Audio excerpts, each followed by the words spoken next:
Meta AI is the personal AI that's tailored to you, now with its very own app.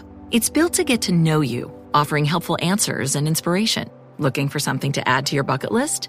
Meta AI goes beyond traveling the world. It remembers you're a basketball fanatic and suggests you attend one of the playoff games. Just start typing or speaking to get the answers you need, wherever and whenever, because Meta AI is your personal AI. Download the Meta AI app, now available on the Apple App Store and Google Play. This episode is brought to you by LinkedIn. Psst, healthcare pros, word's out, and it's too good to keep quiet. Look, LinkedIn is revolutionizing job hunting, making it possible to search by specialty, shift preference, and salary.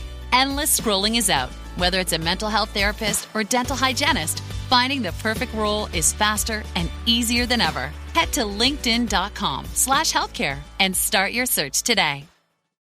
Also, I was in a movie when I was 17, and which did pretty well. And they were like, that's keep good. going. Yeah, keep going. You're good at it. And then I was like, nah, I'm just going to go with my boyfriend in London and play in bars.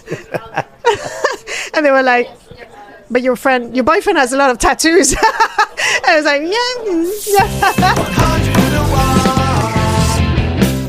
yeah, no, I had some friends too. I came here when I was 15 first, and there were people who worked in music, musicians, and it was a family. They lived in Alexander Palace, Wood Green, Yeah. So North East was always kind of where I landed and stayed. Muswell Hillbillies. Muswell Hill, yeah, Crouch End. And then 20, I moved here with Johnny Hostile to make music, to play in pubs, in pizzerias sometimes as well. That's the real shit. To play as well. It's the pub gigs. All that shit, yeah. I was listening to that first John and Jen record. It sounds amazing. Oh, thank you. It's unbelievable. Yeah, well, I don't know. It's very, it was like, that's where we got the name Pop Noir from. It's like this sort of lo-fi acoustic. We were big fans of the Velvet Underground, I guess. Who isn't? That's the it was good. Like that first record, we recorded all in our bedroom in London. Yeah. We did everything in that room. Rehearsed, wrote, recorded, ate, slept. Yeah, it was and good memories. And like living that life, because that's like a choice, isn't it? Yeah. And I think that's the reason I started this interview series, is because it is like a choice, isn't it? You're like, I'm going to live that life. Oh yeah. And everything it comes with. How would you sum up that time back then? The John and Jen moving to London, playing pub gigs, like you say, because there's no money there, right? There's zero money. And if you live in a big city, you need money. Yeah, I was a French teacher. That's how I survived. I was first in a school in Enfield. And then when my contract ended there, then I became a private teacher for rich kids, basically, who didn't want to learn any French. But they didn't care. So what would you do if you got into a class and I'm the kid? And I became their therapist, more or less. Started to tell me about their life at school, what was wrong, and a lot of those kids were really sad, actually. Around Muswell Hill and all that area, and they were like in those great, incredible, upper middle class, families with. Like big living rooms with bow windows into big garden, and it was like, but they were so sad, and you felt like they were not really heard. So I think they liked me because I came with this sort of, I used to dress like as a French in charity shop with long black hair. I had like black hair to my ass, and and I had strange jewelry, and I was kind of a weirdo, and a bit of a goth as well. And I loved music, and I always used music in my lessons. So in the end, they were listening to French weird music, and they loved it, like Brigitte Fontaine or Serge Gainsbourg. It's powerful when you're a teenager and you feel a bit lost, and you're like, what is this? I don't fit in this world. I remember one of the kids, it was one of the most advanced, and he loved French, and he actually wanted to learn French. Not his parents wanted him to learn French, you know what I mean? So that makes a big difference. Yeah. And I remember giving him a book, The Stranger by Camus, Okay. And he was not, I knew he was a bit above his level, but he was so excited about French culture in general that he read it like in a week, and the week after when I came back, we had like a French conversation about that book, and he changed. You could tell he was changing his life with that, and it was great. Like I loved that. It was great. And then when I started making music and being more like not just a pub band, but like when we started having more of a, you know, of a presence. And then when I started Savages, he was like, that was my French teacher. So he went to the gigs and he was like, she's my French teacher. It was so cute. It was really great. The thing that sticks out there is that that book changed his life. Yeah, I think that book can change your life, yeah. Like a lot of books can change your life. One of my first jobs was in France when I was around 15, was to work in a book shop. Because one of my friends was working there and he was much older than me, but it was his proper job. It was not like his student job, you know. Yeah. And he had a master in philosophy, and I used to spend all my time upstairs in the bookshop talking philosophy with him, and he would just give me books and I would buy them, and that would be my afternoon, you know, Saturday afternoon. You're learning a lot. Yeah, it was amazing. Like, I think people like that who can pass on knowledge but are other people than your parents or teachers, like from school, then are very important in your life. Like, you meet a few like that can change your life, right? Hugely. And music's a massive one, because say if you're into punk, as well. You look at Ian MacKaye or like Discord, and everyone has their version of that. Yeah. Oh, yeah. Where absolutely. you just like, it's that person. And when I met Ian MacKaye, I came to see him. The first time I met him, it's hard to meet your heroes, and also you don't want to disturb them. Like, you know, you don't want to be a fan, but you want to say, hey, you fucking rocked my life. Like, you changed my life. And the reason I'm doing this now, I remember it was in Coachella, and he was playing there with his wife for the events, you know, the project he had with her. And I just was like, the reason I'm here is, you know, thanks to you. And his reply was amazing. He was like, hey, music kicked my ass too. Yeah. So I understand that. And we shook hand on it, you know? And then after that, every Savages shows in Washington, he was there. You just come in, walk into the fucking backstage. That's sick. And then that's so amazing. And he would just have a presence. Yeah. It's kind of a Buddha, isn't it? And what a good way to put it, like, kick your ass. It's kind of like the way that, like, I imagine Iggy Pop saying that. You know, I imagine... Absolutely. That's all we want. We want our asses to be kicked. Yeah. We want to be like, what is that? I know. And that's Whether why I hope my music does to people. Yeah. And that's the best reaction you can have. Yeah. Whether it's in either direction saves you from killing yourself, you know, as well. Yeah. I think that's the truth. Like, I do believe that art has this capacity to save us from ourselves and from a lot of really shitty situations, and make us wonder if there's better somewhere. If there's a better way to live, we want to have it. Just to quote Grandchetta. You're looking right, and it doesn't. You know, on your new record, You Heartbreaker, I was trying to work out what makes this. It? Yeah, cool. Got the stream. It sounds great, and I wonder what makes this different from the hundreds of thousands of other guitar albums in the world. Okay, and I think. Wow. Well, I think that about most records I listen to. You know, I'm like, what's this? It's a really good question. Because rock can be very homogenous. Yeah. You know, if you listen to mainstream rock radio, it's kind of like, what I've come to decide on is that it's like personality kind of shining through the cracks. And you can't see it.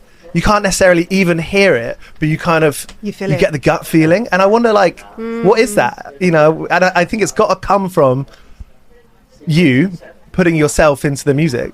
Yeah, I think when you said the word gut feeling, that's the first idea I had of this record, was a gut feeling. And he was on stage with Queens of the Stone Age. We were on tour in America last year. Yeah. And we played with Queens every night to support them. But Viagra Boys were on tour with us as well. So it was kind of, what a crew. Yeah. It was a good tour.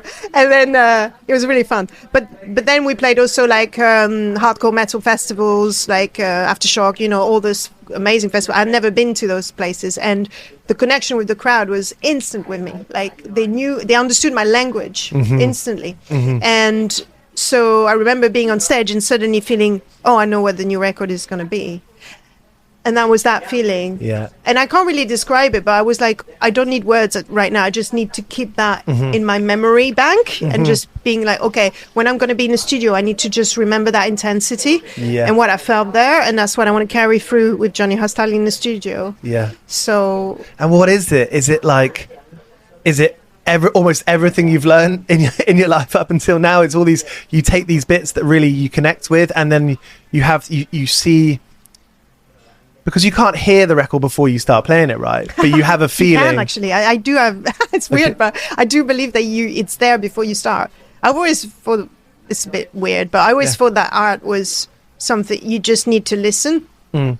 It you know, the idea that everything comes from you or your own little, I think it's a bit egocentric. I think it's the less of you, the better the work in a way. It's more like listen to what the music wants to do. Like if you strike a chord, like it's there. Like you just need to listen and follow the music, basically. So I try to do that. It's almost like, you know, when every writer tells you when they start writing a novel and they have a character, the character tells them what to do, you know. But if they try to put too much of themselves or their thoughts or their philosophy into that character, you can feel it. It's a bit forced. It's a bit like, it's a bit too underlined. It's a bit, and it's not art anymore, you know. And I think I do believe that this is sort of, going to sound a bit mystic, but there's this sort of well of creativity, and you just have to learn how to watch it, listen to it, and care for it, and make it come through, and make it it's almost like giving birth, you know, to something, but it's already there. Anyway, it's another theory. But to answer your thing about the gut feeling, I think it's because I do a record when I feel when I can't sleep at night, basically, like when the desire to do it is so scratching, you know, it's scratching under my skin, and I just I lie wide awake, and I'm like, I need to do this, you know. And I think because to your point, why make another rock record? You know, I think it's so important to ask yourself that question when you start making music, and it's a conversation I have with other musicians a lot. Like with Joe Talbot from Idols, like why make another, what do we want to say? What do you want to say? I like to question people on that, because I like to be questioned on that idea. And the first person who questioned me on that was Atticus Ross from Nine Inch Nails, when he produced 3 tracks on my previous solo record. And we started by writing emails to each other. We had met before, but it was like, that was the first conversation about how we would work. And his first questions, he sent me a list of questions, but one of the first ones was like, why are you making this record? Why, is there a reason, and what's the context in which you want it to, you know, analyze your context? It's an important question. It sounds almost like quite like an aggressive question, but it's true. Like, why would you got to question yourself? Otherwise shut up. You know, if you don't have a good reason to do it, just you know, nobody needs another record in the world, I don't think. That sounds brutal. No, I think it's true. And actually, what I think is helpful, because I think the idea is that it makes better records, right? I want better records in the world. You would want that, yeah. You definitely. I think it gives more chances to make something better than if you actually don't. Weight it. Yeah. I think what you said about like listening to yourself and almost getting out of the way and that side of things, I feel like that's something that's like. It's not listening to yourself. It's listening to the music. Listening to the music. You create something. It speaks back to you. It's almost like if you give birth to a child, expecting not for it to respond. Yeah. You know? Yeah. It's the same with music. I don't have children, by the way, so I have no idea what I'm talking about, but I've heard. But you know what I mean? But like, if you create music, you create a song, it's going to talk to you. You know, it's going to say something. If you don't listen, what's the point of creating something if you're not going to have a conversation? It's like Frankenstein, you know? If you're making a creature, it has rights. You know? It's like Data in Star Trek, you know? You create an entity. It has rights. It has, you know, it has its own things to say about the world. And that's where the tension comes. You're arguing with it. That's where probably the gnarliness or the tension, the viscerality comes from. Is exactly, it's you're battling with what it wants to impose, and you're trying to. I think the resistance is what makes good music. You resisting against the forces of the music are imposing on you. It gets stamped out of you in like school and education as an adult, you know, when you have to do things that adults do, you know, like pay rent or like work. You know, none of that stuff is really conducive to you thinking about making art. So I feel like that's like a real job to prioritize what we've been talking about. To be an artist is a real job. Yeah, it is a real job, but you can do it while you're trying to pay rent and all that. But it's a real job, and it's a real job. There's like a lot in there. It's like a and also you learn. as you go along. I don't think, you learn. I learn new lessons all the day about how I should do things, and the way I've done things before, I'm like, oh my God, I would never do that again, Well, that's the good way, right? Because that's the idea that you keep getting better. I mean, no one teaches you how to do this stuff, and it's nice because everyone does it differently. Yeah, hopefully. Yeah, that's what you want. Have you had those times where you've thought, okay, actually, I really have to I have to prioritize making music rather than focusing on all the other stuff that's a distraction? Distraction is such a good word. I don't know how you use it, but I do have this word in my mind a lot. And I have had, I've had it in different times in my life. When I did the first record with Savages, distraction was the main thing I was battling against. Silence Yourself, which is the name of the record. Why I baptized this record Silence Yourself is because it was to tell myself, silence yourself. And I was trying to, the whole manifesto on the cover was about if you're distracted, you're available. And when you're available, then they can reach you. And you're not yourself. And you're losing traces of yourself. And then you can't be creative. And so so I still have that.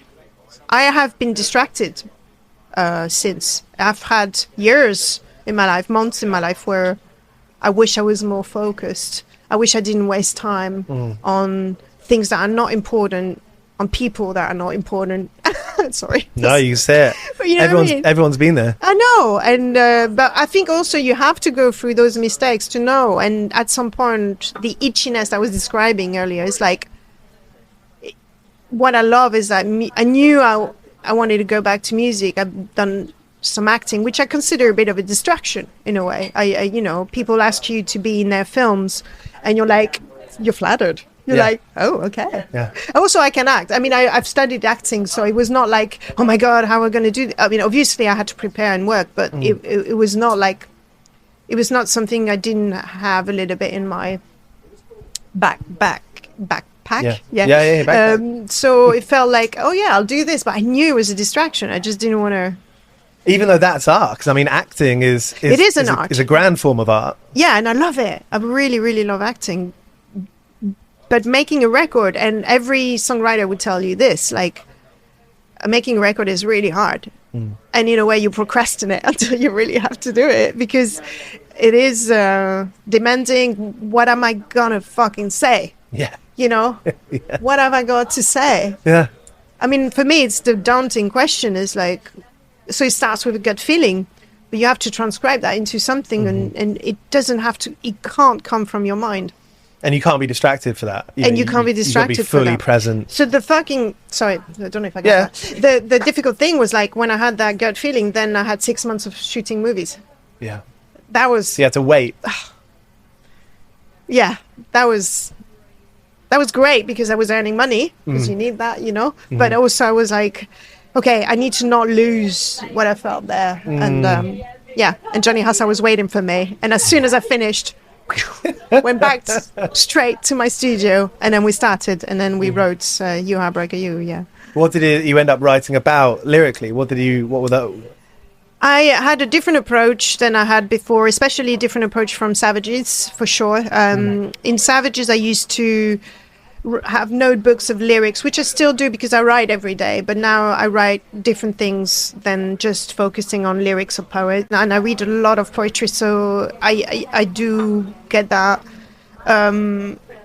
I'm always inspired by poets like Timothy Donnelly is one of the latest writers I really love, or Sharon Olds, or they're like current poets who talk about problems that I think are current, but in a really well crafted, poem. The Problems of the Many is one of my favorite recent poetry books, and I've got like. I always go to charity shops and try to grab especially not the poetry, Faber poetry. I try to find the poetry that has been discontinued. The poetry books that were, printed, for 100 of them, and then they discontinued, and sometimes they're shit, and there's one poem that's fucking amazing in that, and it's like a little treasure hunt.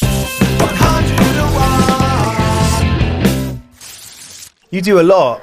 You host the TV show Echoes with Jehnny Beth on on the TV channel. Yeah. You have loads of great bands through there. Oh yeah, we're doing another one in a month. Are you involved in booking the bands and having Johnny a say? Hostile. Yes, so we do everything as a duo, as you can tell. Like we've been trust each other. Yeah, we do. God, yeah, and we've been working together for 20 years now. Damn. So he's like my closest artistic collaborator, and he's extremely talented, and he can do almost everything. Like he impresses me every day about the capacity he has to invent and create and make things as well. So Echoes on Arte TV. So yeah, it's a TV show, music TV show that we started in 2019, and then COVID happened. So we still had like fountains coming in during COVID times. It was mad. Like we did, Billy No Mates as well came, and there was Nick Cab did their first TV with us. Quality. Wet Leg first TV. Yeah. It was so funny because we booked Wet Leg really early on, and the week they recorded with us was the week they did Jimmy Fallon. Yeah. 3 days later. Yeah, so cool. they really started going, but they did their first TV with us, and in a way it was great for them because it was less pressure. So they, and we talked a lot that day about what was happening to them because it was such a whirlwind. Like it went so fast. That single just went huge immediately. Chaise Longue, it was amazing. So I'm really proud to create that environment where bands can come and be welcome. That was really what I wanted to do. One, put artists on TV, like musicians on TV, and make them talk. Invite artists who have something to say about the world, about why they're making a record, to our point earlier. And my idea came to me because I did, here in this country, I did Graham Norton with Gorillaz. And Damon invited me to be on the sofa because Noel Gallagher didn't want to go. He invited Noel before me, obviously, which I totally get. And Noel didn't want to go because he was like, they're going to ask me about my brother. So I'm not going. So then they turned to me and was like, do you want to go? I was like, yeah, I mean, I don't know. Anyway, so we did it. And I was amazed that Damon was invited the last 2 minutes of the show. It's late, that all the actors have been on the red sofa for 2 hours. And Damon Albarn is invited at the end. Legend. And for 5 minutes. Yeah. Yeah. I mean, and I was like, that's not right. And even when you have Jules Allen here, like, artists are not asked about their visions and the politics. They just sing and shut up. And that's really what I wanted to change, So. And you could, because with the internet, I mean, same with podcasting, same with YouTube, you can make things as long or as short as you want. Yeah, I mean, this is a TV show, so it's a little bit more restricted. Oh, have you still got like an hour slot? Yeah, it's like an hour slot on the channel, and then you have the live performances online. Okay. Yeah. That's a great way to do it because you get, for me, that's a Friday night, watching the live performances. Totally. And also it's a club night. Like people come now just to watch the bands and it's free. Yeah. So what's the energy like when you're interviewing the bands? Because is there an audience for that? So at the beginning there was an audience. Now we're doing it upstairs, more like a podcasting during changeovers. Yeah. So it's changed a little bit. It's good to hear from people because you don't really, even like the golden era, what I would consider that, of like MTV2 with Gonzo. Yeah. It was all short. It was very short. Yeah. They're only 5-minute interviews. It's true. I used to think they were, I thought they were really long, but I just went back recently. I'm like, they're only 5 minutes. Wow. Probably because, constraints of TV, but it's nice if we're able now to extend these things and put our mark on things and do what you think is cool. Yeah. Oh yeah, totally. I mean, we still have to battle with the channel. It's a battle to have good things. Okay. So if you want quality, you're gonna have to fight. Do they say what they want? Do they say like? Oh yeah, and also it changes all the time, and then they review, and they keep saying because the numbers are great for the show, and also it has a lot of reverence. Like a lot of people love it, and everyone undeniably say it's quality, but it's expensive. We pay the bands, for instance. That was one of my first arguments. Like, you want me to present a music TV show, pay the bands. That's great. Not, I'm not going to ask them to promo. They're entertaining us, and we pay them for that. They're working. It's their job. Yeah. So. So and camera people are expensive. Yeah, everything's expensive. Editing is expensive. So and the world right now is trying to cut. A lot of things, and art is the first thing that we cut. But Jason Williamson from Sleaford Mods, he came to do the show, and at some point we were like sitting like that during the rehearsals or whatever, and he turned to me and was like, "You're really not cynical about this?" And I was like, "No, I'm not." what would you think I would be? It was like, no, but you're not. It's a real thing. Like you're really you can be positive about it. Yeah. And it's a TV show, but I do believe in it a lot. Yeah. It's almost like having the thing that you think is cool in like a bigger capitalist exactly frame. That's what it is, right? My hero for that is Henry Rollins, that, he was a punk singer, actor sometimes, and then he presented some shows, he did a podcast, he did radio shows. I used to have a radio show before on Beats One, Apple Music, where I invited artists, much like you, like to talk about why you're making music, how did it start, why, it's a leap of faith to become an artist, and it's risky, and it's financially not great. So for most people, only how does it work? How does it work? Why did you decide to do this? Yeah, how and why? Yeah, but also there's this thing about, I like artists to talk, because if most artists don't become celebrities. I know a lot of artists who earn their living, who are happy, have a life and a work life as well, but then nobody, they're not celebrities. And I feel like we live in a time where those two artists and celebrities are a bit confused. We think that one should be the other. The first thing that people ask me when I ask what I do as a living, and I say, a taxi driver, a member of my family, when I say, oh, I'm a singer, I'm an artist, and they're like, oh, are you famous? Yeah. And I have to be like, well, why are you asking that? It's interesting, Yeah, because you think of musicians, most people on the street think of musicians as like Taylor Swift or Axl Rose. Yeah, of course. There's not really an understanding. There's no real education. That's 1%. Yeah. I feel like now, if you're a celebrity today, which is on being Instagram celebrity, you don't get paid for getting 1 million likes. You might get paid if you're endorsing a product, and they're paying you if you get 1 million likes. But my point is, you don't get paid just for being a celebrity, but you might get paid more by being a musician, playing venues, and you're. Do you think? Yeah, I have no idea. Yeah, I think there are some people on Instagram who because that's celebrity now, Instagram famous. Yeah. With millions of likes on any post. Yeah. They will get money from sponsorship, but they don't get paid from Instagram. Yeah. People get paid on YouTube. But I'm just saying that you can. It seems to be if you're lucky, you can play music and not be famous and still just about make a living. But then that's what this whole show's about, is that finding out how people do that, and some people do that, and some people don't make any money, but they still keep on making music. Yeah, it's getting harder and harder, I think. But like in every aspect of society, I think the rich are getting richer and the poor are getting poorer. And I think that middle place where you're comfortable, but you don't need 1 million, or 3 million or whatever. I don't know why you would need so much money. I was just saying, just before you came in, I was chatting to someone here, and I was like, if I could make £2,500 a month, I'd be very fine. Yeah, exactly. Well, yeah, and I'm not. I mean, people can do great things with money. You can change the world with money, really. Money or guns, really. So, Have you got good at that? Have you learned how to use a gun? No, never. Use a gun. Look after yourself with, economically and like financially. Yeah. I mean, I'm not complaining. I come from middle class parents, teachers, and my mother was an economic teacher. Like she was a teacher all her life, and in a time where being a teacher was decently paid, and it was all right. And she came from a farm, agricultural background family, and really she raised her level of living from where she came from, because free education, because she went to university for free, and then she became a teacher, and I was well paid. It was fine. She had holidays and she could take with her kids, and so the 80s 90s boom.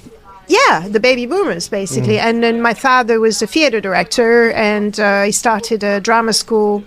So, they were interesting people. And same, he came from, not a poor background, but like they were my grandma had a bar, you know, so it was kind of all right. All kind of like fairly like business owners then. People who can look after themselves, have to look after themselves. Yeah, arts and business. Yeah. Shop owners. So you were taught how to save. They told you, they taught you how to. They helped me. Also, there was no problem with me being an artist. They were worried, obviously, for me. They really wanted me to be an actress because that's what I studied early on. And also, I was in a movie when I was 17, and which did pretty well. And they were like, that's keep good. going. Yeah, keep going. You're good at it. And then I was like, nah, I'm just going to go with my boyfriend in London and play in bars. And they were like, but your boyfriend has a lot of tattoos. I was like, yeah. And so they were a bit worried. And also, I dropped everything, school or whatever. Not school, but like uni. I was at uni again when uni was free in France. And so, yeah. And then from then it was like a fresh slate. You're like, okay, now I need to learn how to do this. But that everything changed when I met Jehnny Beth, because he basically, that was the boyfriend in question. But he was like...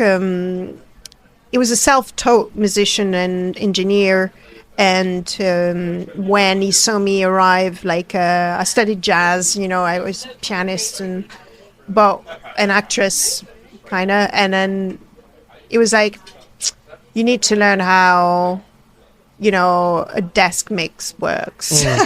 You need to learn how, if you're using this mic, you need to be able to plug it. If you're using this mic, you need to be able to use this compressor. You're learning a trade. Yeah, but I thank him every day for that, because I just think that sometimes the position of artists, especially singers, songwriters, is like we preserve them from that. So there's a person who does the technique, and there's a person who does, everyone has their lane. Singer, Stay in your lane. Yeah, and we often talk about that because being ignorant in any case is never a good idea, But also it changed me. Like we'd always own studios together. So I was in charge of putting the drums together, the mics for the drums. Yeah. That's a job in itself. Working out how many mics to get on a drum kit. Especially at some point we were sharing a live room. So every day I had to build it and take it down. Yeah. So I did that a lot. A lot of string. Did you have string between a snare drum and a cymbal? No, I didn't have the string theory thing, which is another idea. But yeah, no. And so... You learned how to do it. I did learn how to do it. And I think it's so important. Yeah. So you kept that with you, and up until now, you're probably still learning. Yeah, he still knows a lot more than I do. Yeah. But It's good to be around someone like that. Yes. But I'm less of an idiot, so I'm less of a cunt. I mean, that's the result of it. I'm trying anyway. Was there something... I mean, you've done so much. You've been in so many different projects.